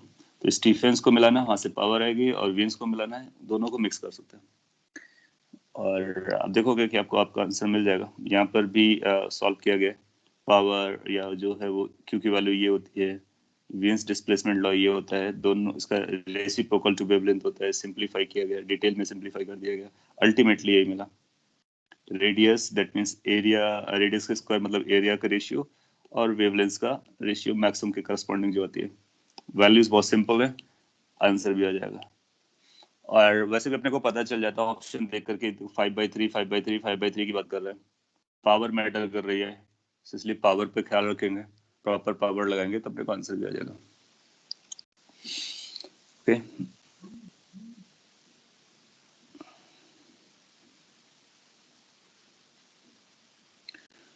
श्रेयस यू वर आस्किंग कि इंस्टेड ऑफ के अगर आप ml²/12 से स्टार्ट करते हो तब भी चलेगा, ml²/12 ml²/3 जैसा भी क्वेश्चन की इंटेंशन हो, क्योंकि हम लोग जानते हैं कि कॉर्नर से पास होती है एक्सिस तो ml²/3 होता है, सेंटर से जाती है तो ml²/12 होता है, मोमेंट ऑफ इनर्शिया। सो हालांकि हमने को रिफ्रैक्शन रेशियो निकालना था तो ये मैटर नहीं करेगा कि आपने क्या लिखा था, तो इसलिए मैंने इसको के यूज कर लिया था। आप ml²/12 लिखो, बिल्कुल जमेगा, आपको पूरा आंसर मिलेगा, प्रॉपर आंसर मिलेगा। ये भी एक अच्छा क्वेश्चन है जो भी हम लोगों ने डील किया, एग्जाम के लिए काफी सुटेबल है, मेंस जैसे एग्जाम के लिए। Question number 15 then.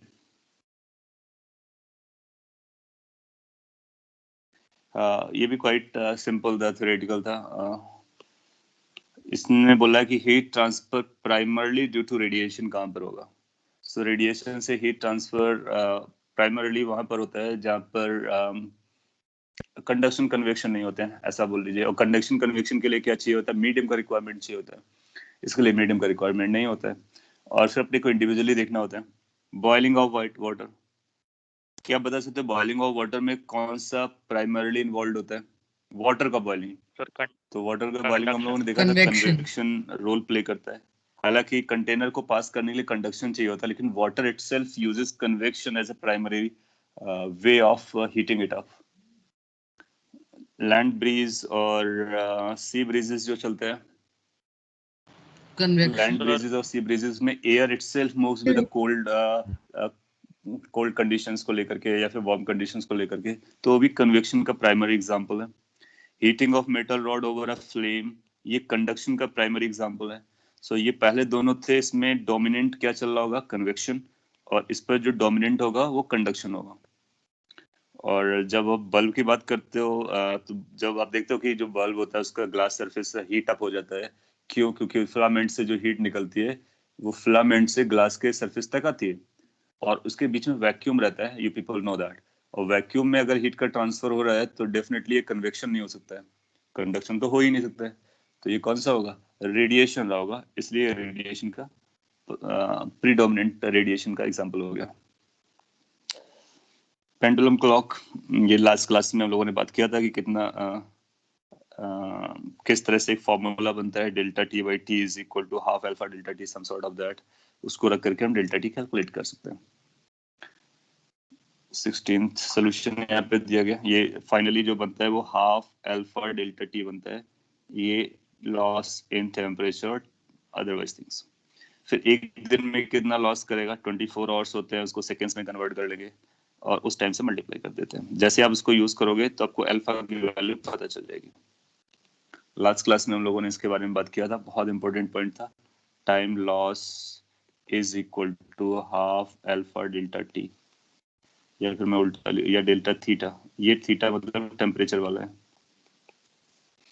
और ये टी टाइम वाला है। तो कितना डेल्टा टी चाहिए, टी को इधर मल्टीप्लाई कर दीजिए, आपको आंसर मिल जाएगा। Is it making sense? तो जब कभी टाइम लॉस आपको पता करना हो कि कितना टाइम लॉस गया, तो आप लिखोगे half alpha delta theta into the time, कितने टाइम में कितना टाइम लॉस होता है। ये वन डे है और ये आपको दिया गया होगा, ये आपको दिया गया कितना लॉस करता है, यहाँ से अल्फा निकाल सकते हो।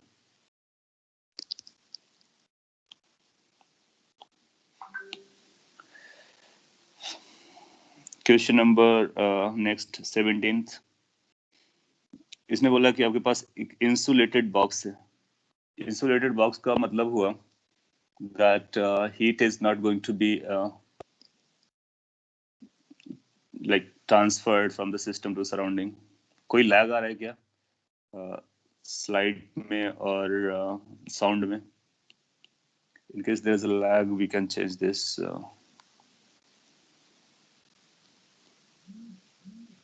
Connection.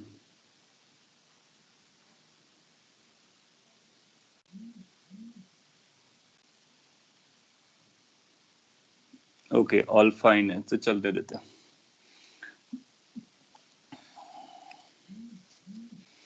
सो इसमें अपने को क्या करना है, हीट एनर्जी को कंजर्व कराना है। ये ऐसा बोलता है कि diatomic molecules, molar mass m का गैस था और v वेलोसिटी से जा रहा था, सडनली इसको स्टॉप कर दिया गया तो उसका टेम्परेचर बढ़ जाएगा। कैसे बढ़ जाएगा? आपके पास देखो कि ये कंटेनर था, इस पर गैस थी, बहुत बेसिक टाइप का क्वेश्चन है, और ये v वेलोसिटी से जा रहा था, सडनली स्टॉप किया तो उसकी काइनेटिक एनर्जी चली गई। अब ये जो काइनेटिक एनर्जी गया इसका, ये कहीं ना कहीं गया होगा, सो हम ये बोलेंगे what ever the kinetic energy was, it has gone into internal energy.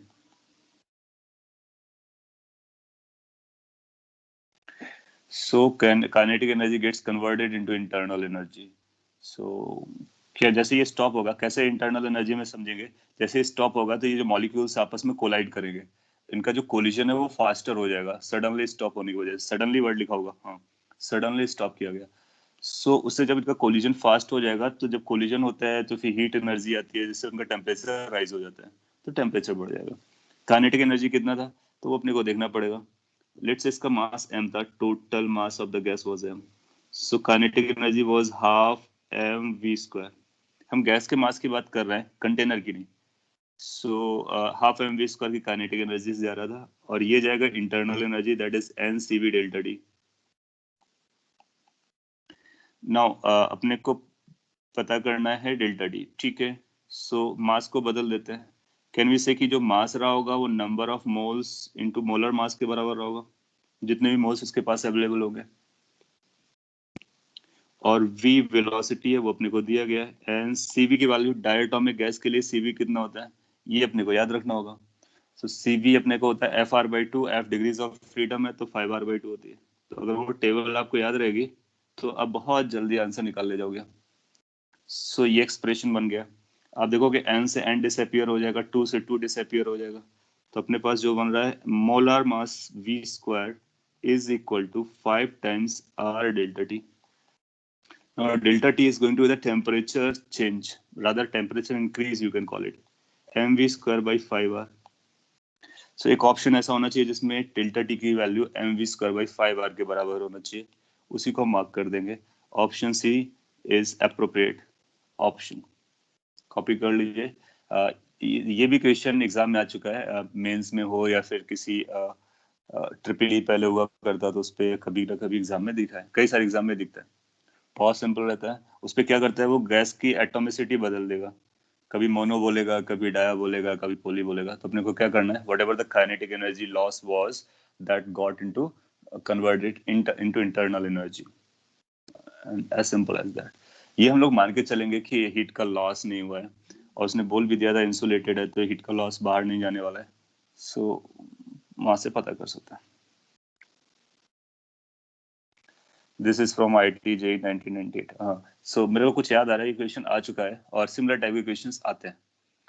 So you will find कि दे आर इजियर वंस। अब इस पे क्या होगा ना कि अगर आप बहुत डीप पे सोचते हो, जैसे कि आप लोग काफी डिटेल पे लर्न कर रहे हो, कभी कभी हम बहुत डीप पे सोचते हैं, जैसे कि अभी वो स्लोप वाला क्वेश्चन आ रहा था, there were so many questions coming in, तो अपने को कहीं ना कहीं स्ट्रिक्ट रखना होता है। यहाँ पर भी आपके बहुत सारे ख्याल आ सकते हैं, लाइक कि जब ये सडनली रुका तो किसी के साथ कोलाइड किया होगा तो कुछ एनर्जी का लॉस वहां पर हुआ होगा कोलिजन्स में, या फिर और भी कई तरह से रिलेट कर सकते हो।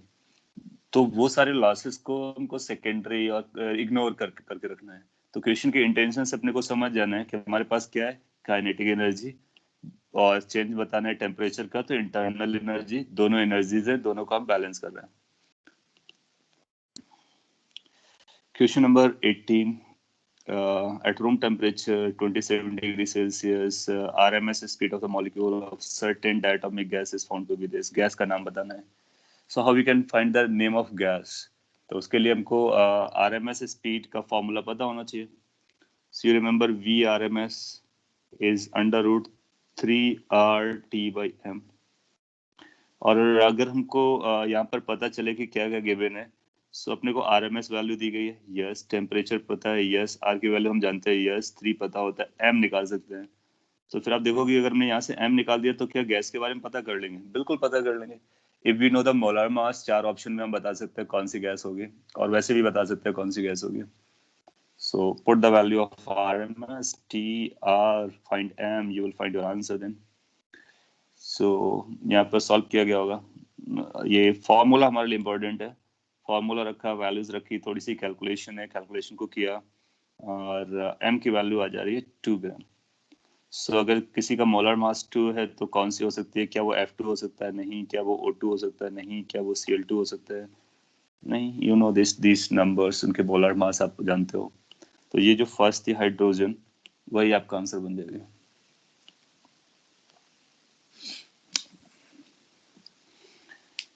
Question number 19th,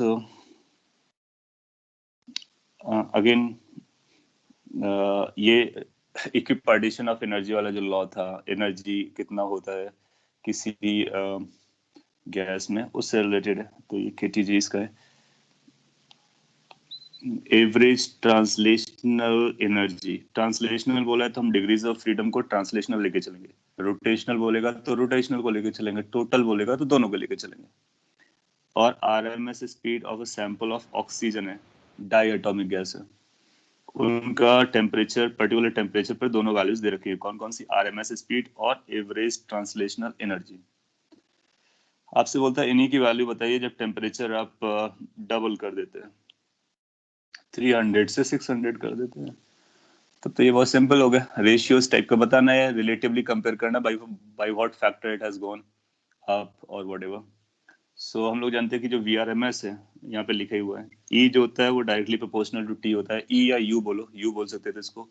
temperature double किया गया है तो वो भी डबल हो जाएगा। और VRMS रूट T के प्रोपोर्शनल होता है, टेम्परेचर डबल किया है तो √2 से मल्टीप्लाई हो जाएगा। As simple as anything.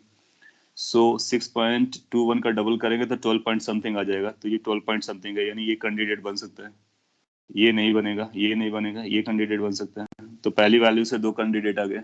इसके बाद अपने को देखना है कि ये 4 था और √2 से मल्टीप्लाई करेगा। तो ये जो नंबर है वो डबल टाइप का जा रहा है, डबल नहीं होगा तो ये नंबर कैंसिल कर देंगे, ये नंबर सही हो जाएगा। सो कम कैलकुलेशन से भी हम लोग जल्दी से आंसर दे सकते हैं, और आप चाहो तो कैलकुलेशन भी कर सकते हो। इजी था। Question number 20, this kg of nitrogen दिया गया, इससे इसके मोल्स पता कर सकते हैं, और नाइट्रोजन है तो एटॉमिसिटी पता कर सकते हैं, मोलार मास पता कर सकते हैं, बहुत सारी वैल्यूज की वैल्यू में बता सकते हैं। टेम्परेचर दिया गया, amount of heat supplied to the gas to double the RMS को डबल करना है तो टेम्परेचर कितना करना पड़ेगा? 4 टाइम्स करना पड़ेगा। अभी हम लोगों ने देखा कि √T के प्रोपोर्शनल होता है, अगर VRMS डबल हो रहा है तो टेम्परेचर 4 टाइम्स हुआ होगा। सो अगर ये 27 डिग्री सेल्सियस था तो इसका 4 टाइम्स होगा। इसमें आपको ख्याल रखना पड़ता है कि जब हम 4 टाइम्स करेंगे ना तो डिग्री सेल्सियस का नहीं करेंगे, एब्सोल्यूट टेम्परेचर का 4 टाइम्स करेंगे। यहाँ पर एक मिस्टेक होने का बहुत बड़ा चांस है। आपको ऐसा लगेगा कि पहला 27 डिग्री सेल्सियस और हमने बोला टेम्परेचर 4 टाइम्स हो रहा है, तो इसको बाई 4 करेंगे तो रॉन्ग हो जाएगा। इसको 4 करेंगे, इसके T1 को निकालेंगे, इनिशियल टेम्परेचर वो आएगा 27 + 273, that is how much? 300 kelvin. तो फाइनल टेम्परेचर T2 ये 300 केल्विन का 4 टाइम्स होगा। और फिर इससे डिग्री सेल्सियस निकाल लेंगे तो डिग्री सेल्सियस में हो सकता है डिफरेंट फैक्टर का चेंज आएगा, बिल्कुल आएगा।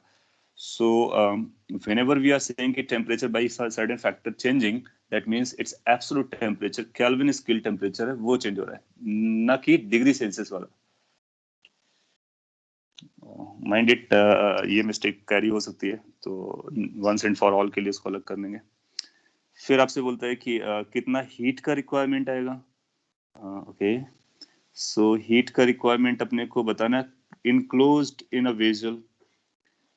अच्छा, ये कौन सी प्रोसेस होगी, कैसे पता चलेगा? क्योंकि हीट सप्लाइड होती है तो उसके लिए आपको प्रोसेस जानना बहुत जरूरी होता है। तो कांस्टेंट प्रेशर दिया गया नहीं, इनक्लोज्ड इन अ वेसल दिया गया, ये हमारे लिए काफी बड़ी बात है। क्या बताने की कोशिश कर रहा है? क्या ये बताने की कोशिश कर रहा है इसका वॉल्यूम कांस्टेंट रहने वाला है?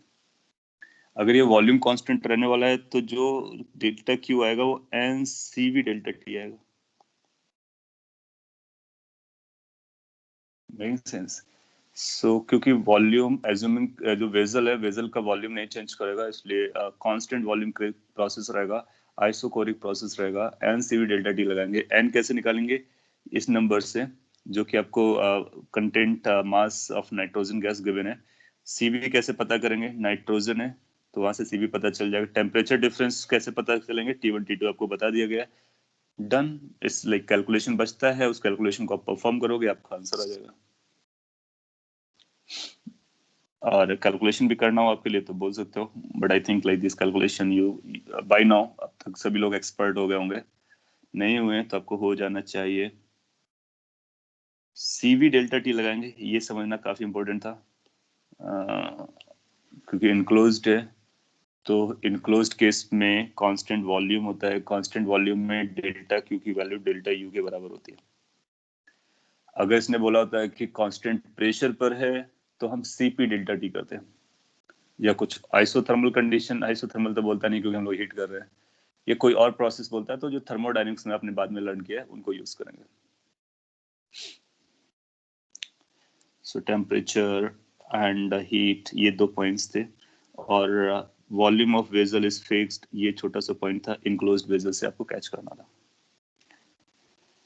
एनीवे इसके बाद 21 में आते हैं। ये 20th क्वेश्चन था, अभी तक कोई करेक्शन नहीं मिला है और प्रोबेबली आगे भी नहीं मिलना चाहिए। सो इसमें बोलता है कि heat energy required for something to raise its temperature by 40 degree Celsius. किसका? 14 ग्राम्स ऑफ नाइट्रोजन का। वो एक्स आ रहा है, एक्स की वैल्यू पता करनी है, बाकी सब आपको दिया गया है। So what we can say, constant pressure, इसने देखो लिखा हुआ है किस कंडीशन पर? कांस्टेंट प्रेशर पर हीट की बात हो रही है। सो हम लोग लिखेंगे delta Q is equal to n C P delta T. Exactly वही क्वेश्चन है जिससे पहले किया था हम लोगों ने, बस वहां पर सीबी यूज करना था, यहाँ पे सीपी यूज करना था, और वहां पे डायटोमिक गैस थी, यहाँ पर भी डायटोमिक गैस है। मोल्स कैसे पता करेंगे? यहाँ से मोल्स पता कर लेंगे। N2 का मोलर मास कितना होता है? सो दैट्स 28 और ये 14 है तो N की वैल्यू हाफ हो जाएगी, CP ये होती है, NCP डेल्टा टी लगाएंगे, आंसर आ जाएगा। तो इस तरह के क्वेश्चन एग्जाम में जेई में आते रहते हैं, मेंस में, और आप पाओगे बहुत सिंपल होते हैं in case you have understood कि कौन सा फॉर्मूला लगाना है, in case you remember CP CV gamma degrees of freedom of मोनोडायापोलिगेरिया। इसलिए वो जो टेबल एक दिन बनाया था बहुत इंपॉर्टेंट है, 2-4 बार उसको आप प्रैक्टिस कर डालो सो दैट कि आपको आपके टंग्स में रहे कि एग्जैक्टली कौन सा नंबर कब आता है। ड्राइव करने को अगर नहीं रखेंगे तो आपका अगर 30 सेकेंड्स भी बचता है तो काम का है। 20 seconds says कि 2 moles of oxygen gas are heated from there to air at a constant volume. ठीक है, its internal energy changes by this molar specific heat. Again very simple questions, constant volume है तो delta Q की value NCV delta T, और delta T आपको दे रखा है। CV के बारे में ऑक्सीजन है 2 moles है, सारा कुछ पता है। पूछा कि molar specific heat of oxygen at constant volume, CV के बारे में पूछ रहे हैं। माय गुडनेस, ये तो बहुत ही सिंपल है। हीट दे रखा है, एन आपको पता है, डेल्टा टी बताया, CV पूछ लिया है, तो यहाँ से CV निकाल लेंगे, जो भी आएगा वही अपना आंसर हो जाएगा।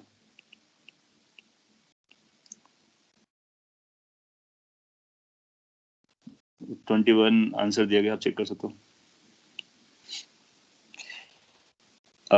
इस पे देखो आपको कुछ और ख्याल आ सकता है ऐसे प्रीवियस वाले क्वेश्चन में, ये जो 22 पे, क्योंकि CV तो अपने को पता होती है, molar heat capacity heat of oxygen at constant volume, इसी को CV बोलते हैं। ये तो अपने को पता होता है, ऑक्सीजन है तो 5R/2 होगी। तो आपके दिमाग में ये भी आ सकता है, तो अब इससे भी कैलकुलेट करके बता सकते हो।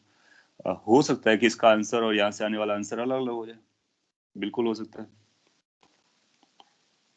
क्योंकि वो कई बार क्या होता है, नंबर्स इनकंसिस्टेंट होते हैं या फिर और भी कुछ स्टोरी चल रही होती है। सो किस तरह से हमको किसको ज्यादा इंपॉर्टेंस देना चाहिए, इसको या फिर इसको? ये फर्स्ट है, ये सेकंड है। So which way you should calculate, first way और in the second way, and both are like formulas for us. अगर क्वेश्चन अप्रोप्रिएट होगा तो दोनों बराबर आएंगे। अगर क्वेश्चन अप्रोप्रिएट हुआ तो दोनों को बराबर आना चाहिए और बिल्कुल बराबर आना चाहिए क्योंकि उसे कंसिस्टेंट होना चाहिए। अगर माइनर डिफरेंस भी आता है तो हम यहाँ पर एक डिसीजन ले सकते हैं कि किसकी तरफ हमको बेंड होना है। ये हो सकता है थोड़ा सा अनसाइंटिफिक सेंस आए, but this is how the evaluator expects, this is how the exam perspectives are कि अपने को जो दिया गया ना उसके बेसिस पर हम को प्रायोरिटी दे देंगे अगर डिफरेंसेस आते हैं तो, क्योंकि वो सारे नंबर्स बताए जा रहे हैं। और वैसे भी आप देखो कि ये जो है ये बेसिक डेफिनेशन है, सीवी की जो बेसिक डेफिनेशन है वो ये है, अकॉर्डिंग टू क्वेश्चन डाटा जाएंगे। हाँ, क्योंकि ये बेसिक डेफिनेशन है। यहाँ पे दूसरा फैक्ट भी सपोर्ट कर रहा है, ये जो निकला था वो आइडियल गैस कंडीशन के लिए निकला था। सो अगर आप यहाँ से निकालते हो और अगर वो आंसर में मैच नहीं करता है फर्स्ट वाले से तो उसको रॉन्ग भी बोला जा सकता है। द रीजन बीइंग कि ये जो ट्रू होता है ये एज अ डेफिनेशन जाता है और ये जो निकाला गया था वो आइडियल गैस कंडीशन के लिए निकाला गया था। सो हम फर्स्ट को प्रिफर करेंगे और वहां से जो आंसर आएगा उसको निकाल करके और टेंशन फ्री रहेंगे, आगे बढ़ जाएंगे। हाँ, बाद में अगर चेक करना चाहें तो यहाँ से चेक कर सकते हैं। अगर डाटा कंसिस्टेंट है और आइडियल गैस कंडीशन फुलफिल हो रहा है तो फिर आप पाओगे कि दोनों की वैल्यू सेम आएगी। So, ये जो माइनर से डिफरेंस है उसको भी ख्याल में रखना है।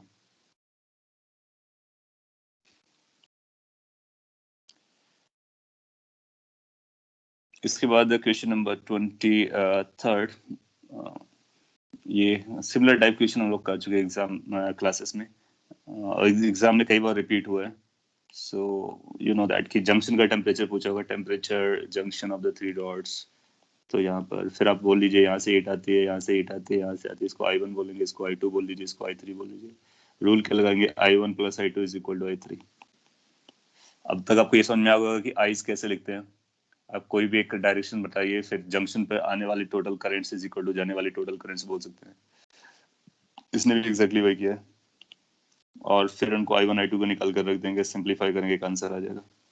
वैसे उनको पता है 0 और 90 के बीच में आना है, सो जो भी आएगा उसको बता सकते हैं। डिग्री सेल्सियस से पूछा था इसलिए 60 प्रॉपर हो जाएगा। और वैसे भी अगर आप चाहो तो इसको और भी सिंप्लीफाई कर सकते थे कि ये एक रेजिस्टेंस बनेगा, यहाँ पर 2 इक्विवेलेंट रेजिस्टेंस। अगर ये R होगा तो ये पैरेलल में R/2 हो जाएगा, क्योंकि ये और ये बराबर है, पैरेलल में दोनों के टेम्परेचर बराबर है। एनीवे वो हम लोग करेंट्स में पढ़ लेंगे।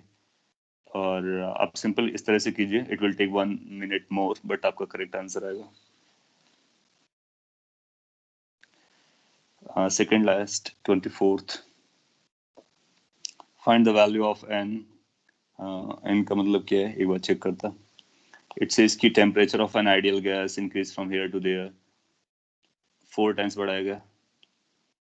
इस टेम्परेचर पर root mean square speed v थी, तो 4 टाइम्स बढ़ाओगे तो डबल हो जाएगी। With in second you can answer, double हो जाएगी। उसी पॉइंट को कई बार यूज कर लिया गया, इसलिए पेपर इजी लगा होगा आपको। और question number 25, the last one, it says कि at absolute temperature this root mean square speed of hydrogen molecule is equal to the escape velocity from the surface of moon. So surface of moon से escape velocity यानी gravitation से link करने की कोशिश कर रहे हैं, तो रूट मीन स्क्वायर को उससे बराबर कर देंगे। The radius of moon, gravity eight moon, mass of hydrogen molecule, Boltzmann constant सब दे रखा है, टी की वैल्यू पता करनी है। सो अब जानते हैं रूट मीन स्क्वायर स्पीड कितनी होती है। कुछ गड़बड़ किया क्या इसने, अंडर रूट छोटा लगाया होगा। सो यहाँ प्रिंटिंग मिस्टेक है, ये अंडर रूट बड़ा आना चाहिए था। रूट 3RT/ कैपिटल एम होता है या 3KT/ स्मॉल एम है, जैसा भी चाहो वैसा आप लिख सकते हो। क्योंकि टर्म में लिखना है तो स्मॉल एम यूज कर लेंगे। एस्केप वेलोसिटी कितनी होती है, अंडर रूट 2g/r होती है। अर्थ पे r होती है, मून पे r आ जाएगा। ये मून के पैरामीटर्स हैं, दोनों को आप इक्वेट करा दीजिए, क्योंकि उसने इक्वेट करने को बोला है तो इक्वेट करा देंगे। जैसे आपने इक्वेट कराया यहाँ से टी की वैल्यू पता चल जाएगी, वही टेम्परेचर हो जाएगा और वो फैक्टर जो था अननोन वो पता चल जाएगा अपने को। सो एस्केप वेलोसिटी का फॉर्मूला किसी भी प्लैनेट से कितना होता है, अंडर रूट 2gr होता है, जहाँ पे g वहाँ का ग्रेविटी होता है, r वहाँ की रेडियस होती है। और जैसे रिलेट करोगे फिर अपना आंसर आ जाएगा। ये भी इजी था। सो इस पेपर में कोई करेक्शन नहीं दिखा, सो ऑल आर फाइन। दूसरा पेपर वाज इजी। तो आप अपने आप को असेस कीजिए कि जब पेपर इजी आता है और इसमें सारे क्वेश्चन डुएबल टाइप के थे, so why were you make a mistake if you have made a mistake. अगर सिंपल पेपर आता है तो यू नीड टू स्ट्राइव कि आपका आउट ऑफ यानी कंप्लीट पेपर हो और कंप्लीट करेक्ट हो। और इनफैक्ट ये और भी इंडिकेट कर रहा है लाइक कि आपको कहीं ना कहीं एक्यूरेसी वाला इशू है, आप उस पर थोड़ा सा और सीरियस हो, कैलकुलेशन और एक्यूरेसी। आपने पूछा है is thermodynamics over completely. Thermodynamics अभी बाकी है, सेकंड लॉ ऑफ थर्मोडायनेमिक्स बाकी है। हम लोग थोड़ा सा डिटेल में भी पढ़ने की कोशिश करेंगे, तो 2 लेक्चर्स लगने वाले हैं, टुमारो एंड डे आफ्टर। इसके बाद थर्मोडायनेमिक्स कंप्लीटली ओवर हो जाएगा और इलेक्ट्रोस्टैटिक पे हम लोग जा सकते हैं। सेकेंड लॉ कार्नोट साइकिल हम लोग पढ़ रहे थे प्रोबेबली लास्ट क्लास में, उससे रिलेटेड हीट इंजन, रेफ्रिजरेटर, ये सारी स्टफ है। ये काफ़ी इंपॉर्टेंट और काफ़ी इंटरेस्टिंग वर्जन भी है, लेकिन वो ग्रेजुएशन में आपके लिए बहुत ही कम पूछता है, तो जितना आपके एग्जाम के लिए इंपॉर्टेंट है हम लोग केवल उतना ही फोकस करेंगे। हाईएस्ट इन फिजिक्स मार्क्स जितना मैंने देखा है 90 मार्क्स मेरे को मिला है अभी तक, जो हाईएस्ट है। पूरा रिजल्ट कंपाइल होगा तो एग्जैक्टली पता चलेगा। सो आउट ऑफ अभी तक नहीं मिला किसी का। इनफैक्ट अभी तक जितने भी पेपर हुए आउट ऑफ किसी का नहीं आया। सो इजी पेपर में भी आपका मतलब कोशिश कीजिए, now onwards you try like कि प्रिसीजन आपको बढ़ाना है। Why you are making a mistake, where you are making a mistake. So कहीं ना कहीं लैग पॉइंट है, मे बी लाइक आपने कॉन्सेप्ट मिस कर दिया स्लाइटली, और मे बी कैलकुलेशन आपने गलत कर दी। whatever be the reason, you need to identify that. अगर आपको नहीं समझ में आता, you can call me, I can explain कि कहाँ पे क्या इशू चल रहा है। हीट इंजन इज रिमेनिंग ना, हाँ हीट इंजन, हीट पंप, वो हम लोग नेक्स्ट क्लास में करने वाले हैं। हीट पंप हीट इंजन से क्वेश्चंस आता है फिजिक्स में, तो उसको हम लोग डील करेंगे। और ये एंट्रोपी का क्वेश्चन भी आ जाता है कभी कभी, तो एंट्रोपी के बारे में पढ़ेंगे, कार्नोट साइकिल के और भी टीएस ग्राफ के बारे में पढ़ेंगे। सो 2 लेक्चर्स विल बी सफिशिएंट, और स्पीड से बताएंगे तो 1 लेक्चर में भी हो सकता है, but we will take 2 lectures so that we can do everything related to this. Anyway, so ये पेपर हो गया। इस पेपर में कोई और doubt, concern, suggestion, whatever is in mind you can put in, वो आप बोल सकते हो।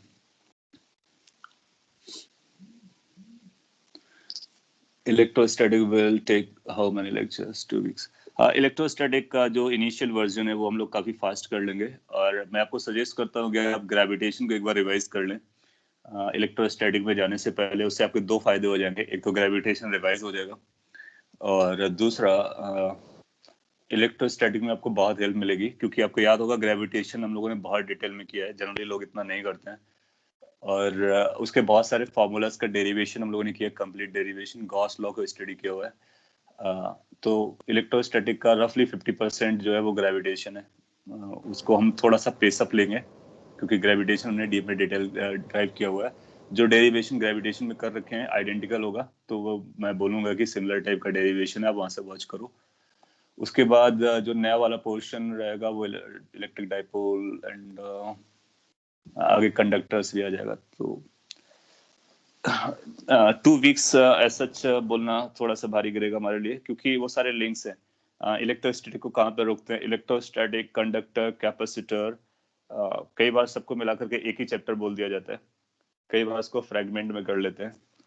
सो 2.5 वीक्स में प्रोबेबली हम लोग कैपेसिटर्स पर होंगे, और अगर स्पीड सही से हो गया तो कवर भी हो जाएगा up to capacitor, including this conductor properties.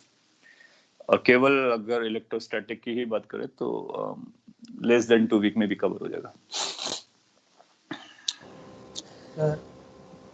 अपने को टाइम का कोई इशू नहीं है, so we should not counting like कि कब तक ये होगा। सितंबर, अक्टूबर का हम लोग टारगेट रखे हुए हैं, उससे पहले ये इजीली फिनिश हो जाएगा कंफर्टेबली। और पर्पस ये रहना चाहिए कि वंस एंड फॉर ऑल दोबारा पढ़ने को ना हो। ऐसा ना हो कि सर अपने को रिवाइज करना है, ये चीज हमको नहीं आया। वो तभी होगा जब हम रस में होंगे या फिर हरी में होंगे। सो कंफर्टेबली आगे बढ़ना है, सो दैट कि अब फ्यूचर में आपको केवल एक बार गो थ्रू करना पड़े, फिर से पढ़ने की जरूरत ना पड़े स्क्रैच से। ओके सो आज के लिए फिर इतना ही रखते हैं। अगर कोई कंसर्न, डाउट और सजेशंस नहीं है आपके पास, नेक्स्ट क्लास में थर्मोडायनेमिक्स को आगे बढ़ाएंगे और फिनिश करने की कोशिश करेंगे नेक्स्ट 2 लेक्चर्स में। Sir hello sir. Okay thank you then everyone. अच्छा ये लास्ट क्लास में कुछ हुआ था वो बायोमेटालिक स्टेप वाला, उसको मैंने अलग से सॉल्व करके आपको भेज दिया था, मैंने एक्सप्लेन भी कर दिया था लिख करके। आई होप आपको समझ में आ गया होगा। उस समय वो मैं बीच का जो स्टेप ले रहा, कॉर्नर का ले रहा था, उस पे एक मिस्टेक्स थी कि वो भी कंप्रेस होगा, तो जो नेचुरल आएगा वो मिड पॉइंट आएगा, वो मैंने एक्सप्लेन कर दिया था, उसको करेक्ट कर लेने का। Okay thank you everyone. DPP मैं नहीं दे रहा हूँ, हाँ ये पॉइंट है। अभी